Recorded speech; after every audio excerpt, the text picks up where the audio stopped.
Mientras vuelan palomas allí, yo me arrepiento. Cada día despierto infeliz, ya te he encontrado. Padre, yo creo, no estoy tan solo. Qué sinfonía cuando nace un nuevo día. Cantan los niños, Dios supremo, hay poesía.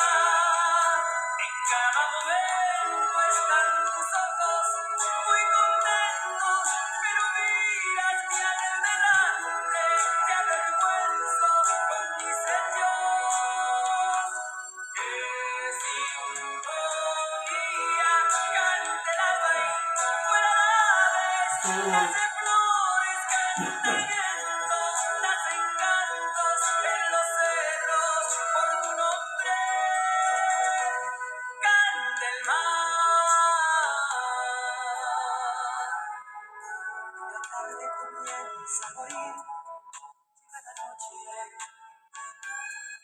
se adormecen las rosas al fin, atardecidas. Las montañas y campos acarician la luna en alabanza por la jornada.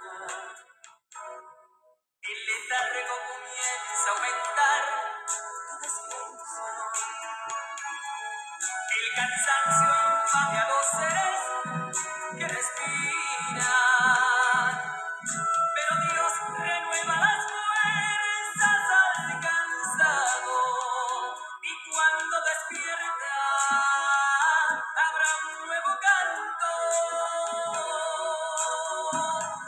Qué sinfonía cuando nace un nuevo día. Cantan los niños, Dios supremo, hay poesía.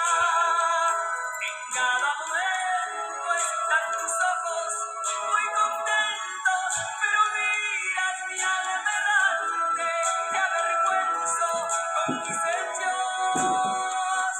Qué sinfonía canta el alba y vuelan aves, nacen flores, canta el viento, nacen cantos en los cerros por tu nombre, canta el mar.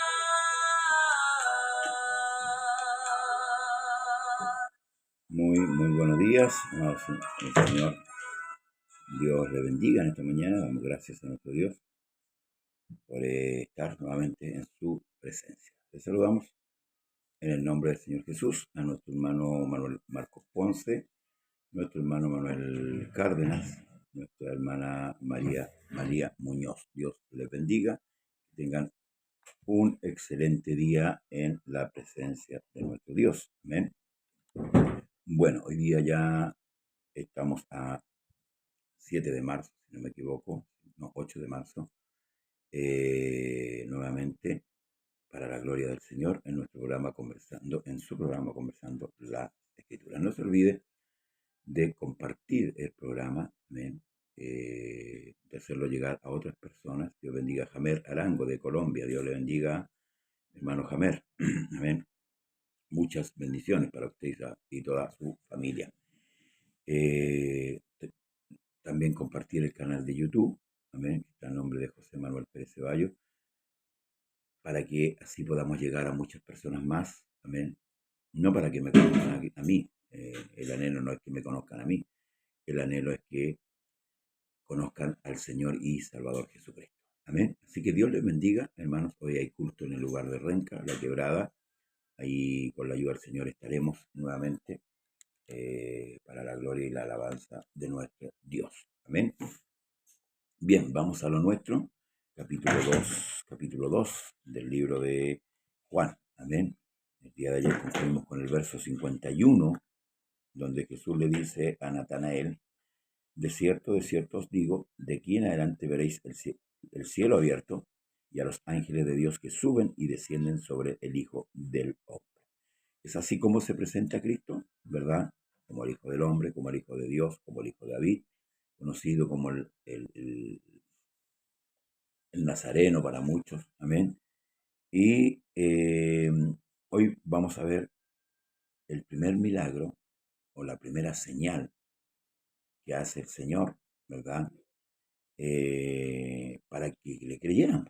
Y la única manera que le creyesen que Él era el Cristo era haciendo prodigios, señales, ¿verdad? Milagros. Por eso que vemos la palabra del Señor, vemos los relatos de Lucas, Marcos, Juan, ¿verdad? Y Mateo, donde señalan, ¿cierto? Milagros, señales y prodigios. Esa es la idea, ¿verdad? Como Jesús se dio a conocer al principio. Y esto también avalado por la doctrina, como Cristo enseñó. Tuvo 3 años y medio aproximadamente con sus discípulos enseñándoles la palabra de Dios. Amén. Dice, al tercer día se hicieron unas bodas en Caná de Galilea, y estaba allí la madre de Jesús, y fueron también invitados a las bodas Jesús y sus discípulos. Esto, el escritor hace hincapié en esto, ¿verdad? Para poder darle el énfasis al relato, ¿verdad? Y podamos entender claramente la escritura. ¿De qué se trata esto? Jesús andaba con sus discípulos. Además de esto estaba invitada María. Dice luego, y faltando el vino, la madre de Jesús le dijo, no tienen vino. Jesús le dijo, ¿qué tienes conmigo, mujer? Aún no ha venido mi hora. Ahora, recordemos que María, cuando recibe la revelación del nacimiento de Jesús, ¿verdad? Es una revelación total en el sentido de que María sabía quién era Jesús. María sabía a lo que venía Jesús. Amén. Esto le fue revelado por el ángel a María. Será grande, será llamado Hijo del Altísimo, será grande, ¿verdad? Entonces, hermanos, María, no sé, pues ahí en ese momento le dice, no tienen vino. Y no para que Jesús fuera a comprar. Porque se lo vuelvo a decir, María se convierte ahora en una seguidora de Cristo, ¿verdad? Uno más, ¿verdad? De los que seguían a Cristo. Y le dice, no tienen vino, pero Jesús le responde, ¿qué tienes conmigo, mujer? No le dice madre, hay algo que hacer, hay que hacer hincapié en ese sentido, que él no le llama madre a María, ¿amén? No le llamó madre, le llamó mujer. Su madre dijo, el que relata le pone el título, su madre dijo a los que servían, haced todo lo que os dijera.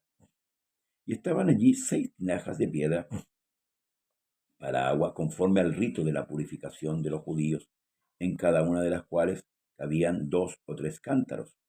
Jesús les dijo, llenad estas tinajas de agua, y las llenaron hasta arriba. Entonces les dijo, sacad ahora y llevarlo al maestresala, y se lo llevaron. Cuando el maestresala probó el agua hecha en vino, sin saber él de dónde era, aunque lo sabían los sirvientes que habían sacado el agua, llamó al esposo y le dijo, todo hombre sirve primero el buen vino, y cuando ya han bebido mucho, entonces el inferior, mas tú has reservado el buen vino hasta ahora.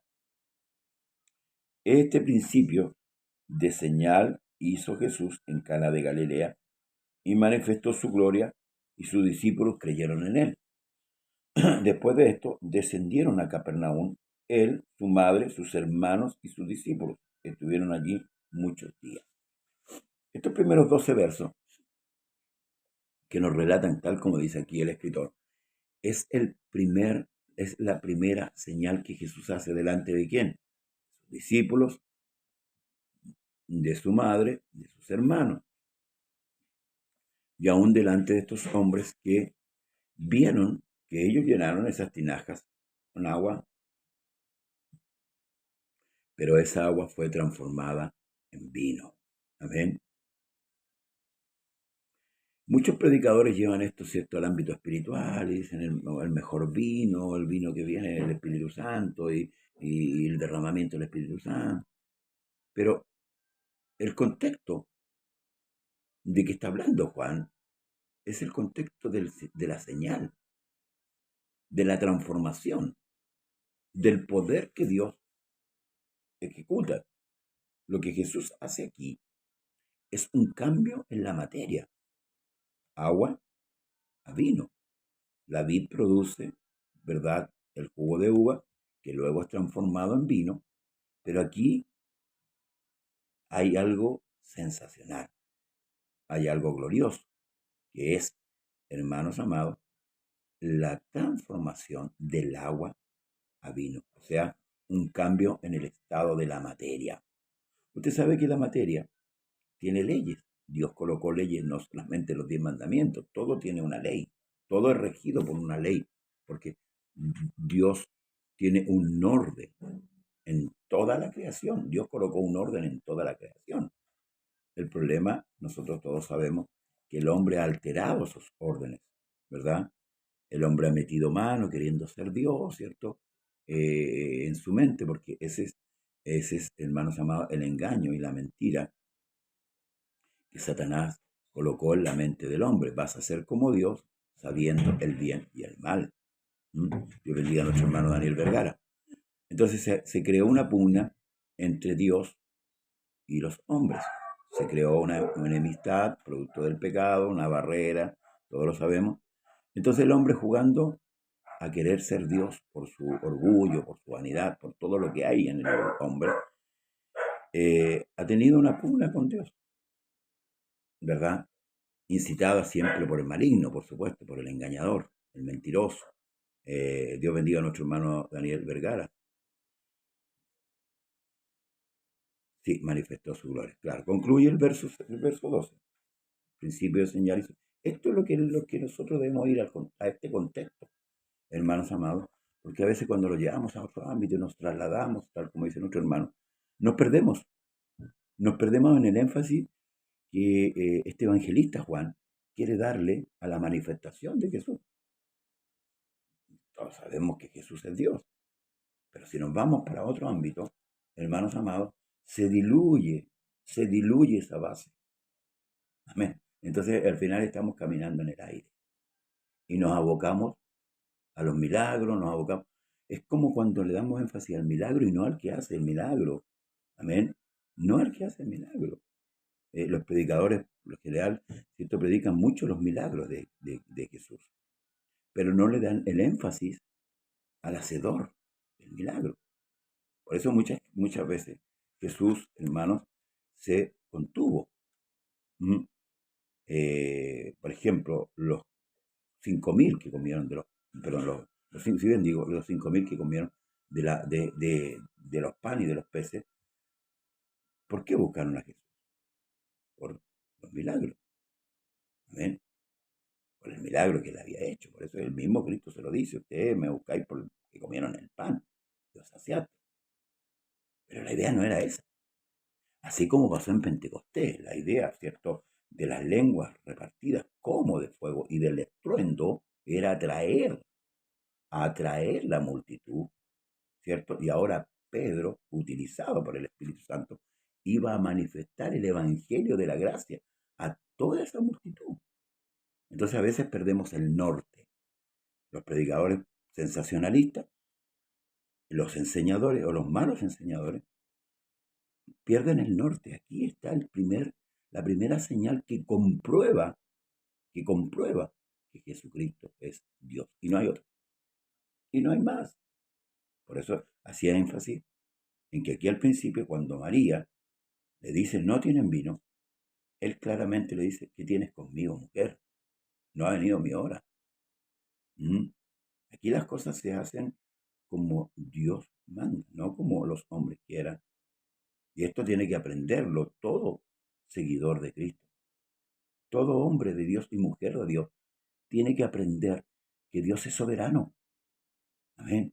Muchas veces se impulsa también una mala práctica, o digamos así, una mala visión de Dios, del Dios de las Escrituras.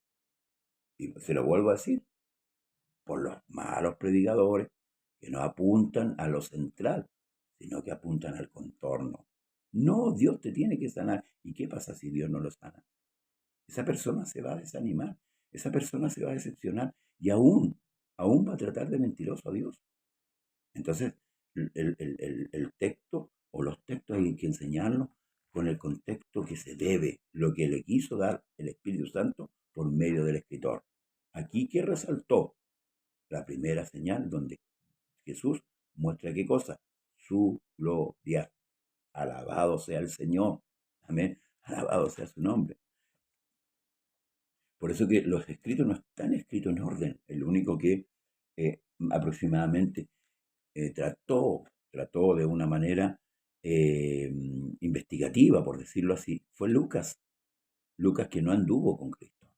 El doctor Lucas. Él trató de ordenar, ¿cierto? Y le envía a este gobernante Teófilo los datos, ¿verdad? Con respecto a Jesús. La narrativa. ¿Mm? ¿Por qué? Porque Lucas era griego, ¿verdad? Y quería llegar, ¿cierto? A esa, eh, a esa selección de oidores, por decirlo, de gente, poder llegar también con el Evangelio. Recuerde que el apóstol Pablo cuando estuvo en Atenas, ¿verdad? Fue claro. Y tomó de lo de ellos para decirle de lo que era Dios. ¿Mm? Entonces, hermanos, no debemos de contextualizar las escrituras para que los oyentes puedan oír bien en nuestros cultos. No tratemos de enfavorizar, hermanos, las cosas y diluir lo que es la base fundamental de nuestra fe. ¿Mm? Y se pierde el norte cuando ponemos énfasis a otras cosas. Aquí claramente el agua, la materia, agua, H2O, fue transformada en vino. ¿Mm? Fue cambiada la materia. Sus discípulos, su madre, sus hermanos, se fueron con este testimonio.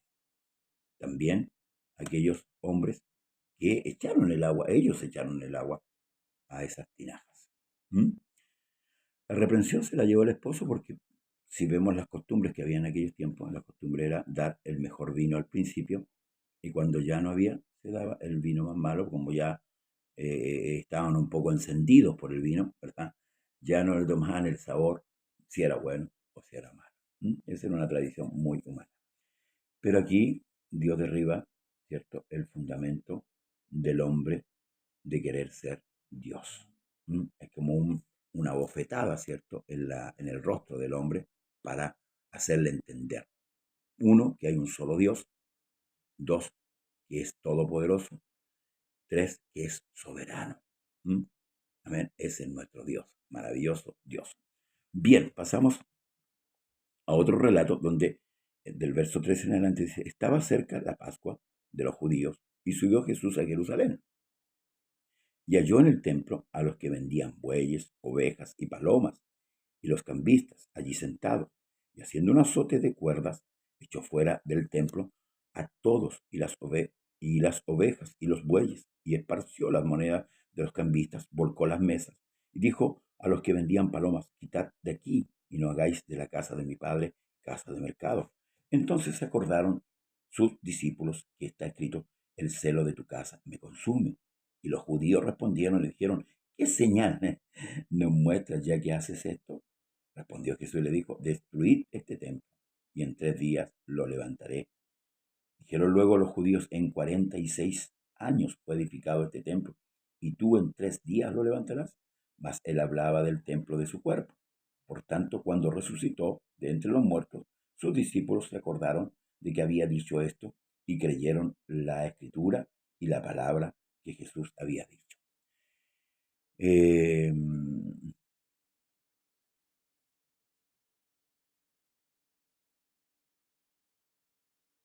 amén. Gracias. Otro relato.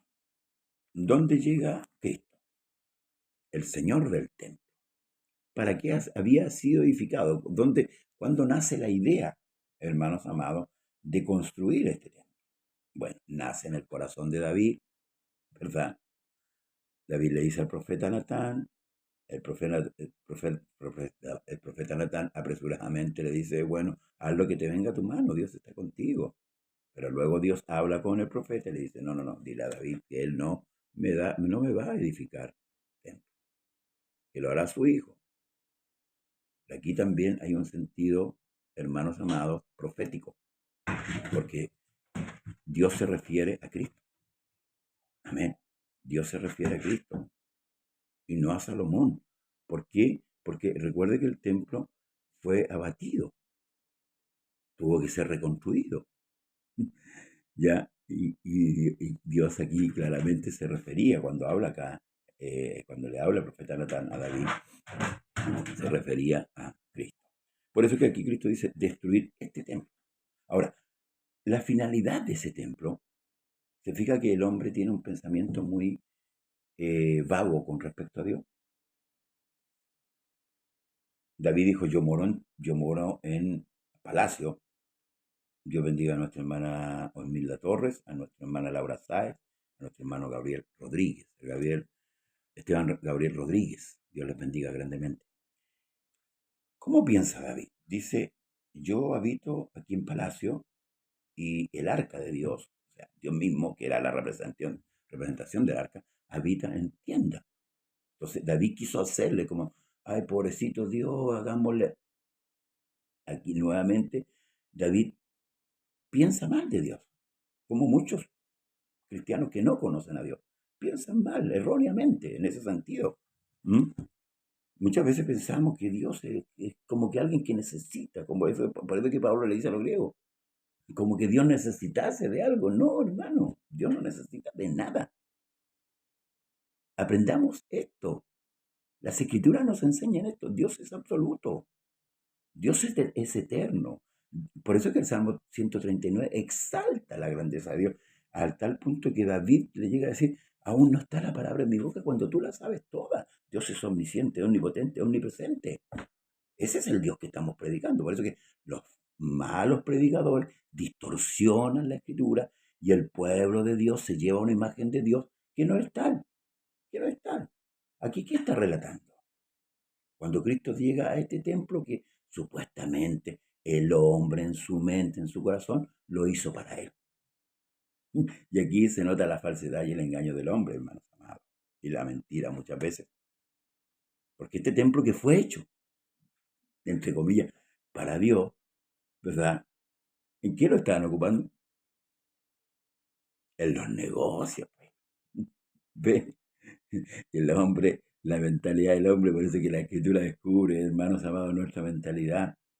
Nos deja al desnudo prácticamente de quiénes somos. Amén.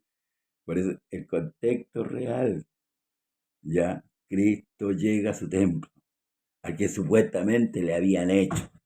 ¿Mm? ¿Y qué encontró? Vendedores de paloma, vendedores de cordero, cambistas. ¿Ah? Ahora vamos al contexto de aquel. ¿Por qué se hacía esto? Era un negocio.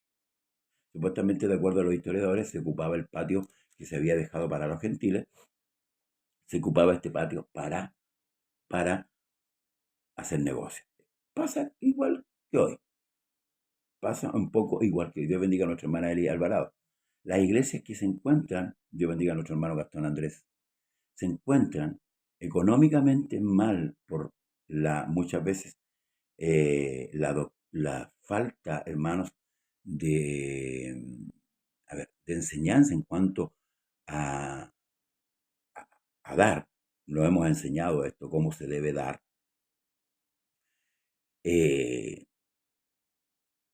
Empiezan a hacer rifas, negocios dentro de la iglesia, completadas, para hacer negocios. Dice, pero si es que esto es para obra, esto es para comprar a esto, para comprar esto otro. Yo no veo en la doctrina fundamental de la iglesia ninguna de estas cosas. Entonces, se lo vuelvo a decir, aquí es donde se descubre la pobreza de Cristo, en muchos pastores, en muchos predicadores, en muchos hermanos y hermanas. ¿Cómo miramos nosotros a Dios? Por eso es que es importante la palabra. Eso es lo que Pablo le hace hincapié a Timoteo, predica la palabra a tiempo, fuera de tiempo, exhorta, porque vendrán tiempos en que no sufrirán la sana doctrina, sino que teniendo comezón de oír, se amontonarán maestros conforme a su propia concupiscencia. Yo analizo a veces a los predicadores, hermanos amados, y veo la pobreza de Cristo en los predicadores, de verdad. Veo predicadores que ni siquiera han profundizado en cuanto a Cristo. El tema central, hermano, en las predicaciones es Cristo, no es el hombre, no es el hombre. Hoy día el hombre ha sacado a Cristo y ha puesto su humanidad. Por eso muchos se van de las iglesias, andan de iglesia en iglesia, no tienen madurez porque no conocen a Dios. Cristo llega a su templo y ¿con qué se encuentra? Con un negocio. ¿Para qué había sido hecho el templo? Con otra finalidad. El mismo hombre lo había hecho con otra finalidad, pero sin embargo el mismo hombre quebranta su pensamiento. ¿Se fija? Porque volvemos. Salomón edifica el templo y el templo glorioso. Ese día descendió la gloria del Señor, se llenó el templo de la presencia de Dios. Pero ese mismo Salomón, que pide sabiduría con mucha humildad, al final de su carrera se va diluyendo. Termina haciéndole templos también a las mujeres, ¿cierto?, extranjeras, y se inclina a sus dioses. Entonces, lo que el hombre hace, si no está Dios en su corazón firme, se va a diluir. Por eso que es importante que la palabra sea predicada, que la enseñanza sea predicada, sea, valga la redundancia, enseñada en nuestro culto. Debemos exigir a nuestros pastores que se predique la palabra, que a los lugares donde se predica, llamados púlpitos, no suba cualquiera. Por algo hay requisitos, hermano. Para nosotros los pastores hay requisitos. Hay requisitos para los diáconos. Si no cualquiera puede ser pastor. No cualquiera, no porque vaya a hacer un estudio bíblico, ¿cierto? O sepa 4 textos más que otros, o dé un buen diezmo, que se instituyó en la iglesia, tenga el derecho de enseñarle a la iglesia lo que no sabe. Yo con mucho respeto lo digo. Si yo no sé algo, yo no puedo enseñar algo que yo no sé. De verdad. Me quedo corto. Mi hermano cita ahí el Salmo 50. Todo es de Dios. Todo. Entonces, Dios a mí no necesita nada de mí. Yo debo entender que yo necesito a Dios. Y cuando yo entiendo que necesito a Dios, lo voy a buscar constantemente. A tal punto que hoy día muchos no se congregan. ¿Y por qué? O se congregan, van los días domingos, o cuando ellos quieren. ¿Qué me dice eso a mí? Que ellos han aprendido mal. Esos que no van a los cultos y no quieren congregarse, han aprendido mal, solamente se fueron a bañar nomás y tomaron el nombre por si acaso. Pero esta es la realidad. Por eso que Daniel dice, el pueblo que conoce a su Dios se esforzará y hará. Esto hará. Entonces tengamos cuidado. Y bueno, que ya se nos va pillando el tiempo. Hermanos amados, ¿qué es lo que hace Jesús? Saca todo eso. Los cambistas, ¿cierto? ¿Por qué habían cambistas de moneda? Es como las casas de cambio hoy día modernas. Porque venían muchos judíos extranjeros a adorar todos los años. Entonces era un negocio. Era un negocio redondo, pues, hermanos amados, para los fariseos que manejaban este negocio. ¿Y quién eran los fariseos? Los religiosos que gobernaban en aquel tiempo, ¿cierto?, Israel. Lo mismo pasa hoy día. Para muchos, y aunque duela, en la iglesia se ha convertido en un negocio. ¿Sí? Hay un negocio dentro de la iglesia. Y supuestamente ese lugar se ha consagrado, ¿cierto?, casa de Dios y puerta del cielo. ¿Ven? La historia vuelve a repetirse. La historia vuelve a repetirse. Y eso, hermano, tenemos que tener mucho, mucho cuidado. Dijeron los judíos, en 40 años fue edificado este templo y tuvo en 3 días lo enterraron. Bueno, nosotros sabemos que Jesús hablaba de su cuerpo. Sacrificio no quisiste, más me apropiaste el cuerpo, ¿cierto? Ahí Dios habitó en Cristo. Recuerde que cuando Juan bautiza a Jesús, el Espíritu Santo, lo vimos en el relato, desciende en forma corporal como paloma, ¿cierto? Y permanece, dice Juan, yo recibí esta señal, de donde permaneciera, Dios bendiga a nuestro hermano Alejandro Rubio, donde el Espíritu Santo permaneciera, ese es. Amén. Qué rica la escritura, hermano amado, pero lamentablemente el tiempo nos apremia, nos apremia. Bueno, vamos a ver si podemos instituir cuando por la tarde, ¿verdad? Un poquito más de esto. Por eso que podemos estar todo el año dando vueltas con la escritura, viendo los detalles fundamentales. Le agradezco a Dios por su audiencia. Le pido, comparte este programa, vaya al canal de YouTube, comparta, hermanos, el canal de YouTube con aquellas personas que no conocen a Dios, para que puedan conocerle eh, y puedan así también entender que quién es Dios, amén, y para qué vino a esta tierra. ¿Mm? Dios le bendiga grandemente. Mañana, si Dios lo permite, estaremos nuevamente en nuestro programa conversando la escritura. Que la paz de Jesús sea con usted. Concluimos este estudio. Por tanto, dice, cuando resucitó entre los muertos, los discípulos se acordaron que había dicho esto y creyeron la escritura y la palabra que Jesús había dicho. Todo lo que los discípulos aprendieron fue, hermanos, recordado por el Espíritu después que Cristo resucitó. Por eso usted ve una transformación, un cambio en aquellos que estuvieron con el Señor. Paz de Jesús, paz de Jesús. Hasta mañana, si Dios lo permite. No se olvide de estudiar la Escritura. Bendiciones.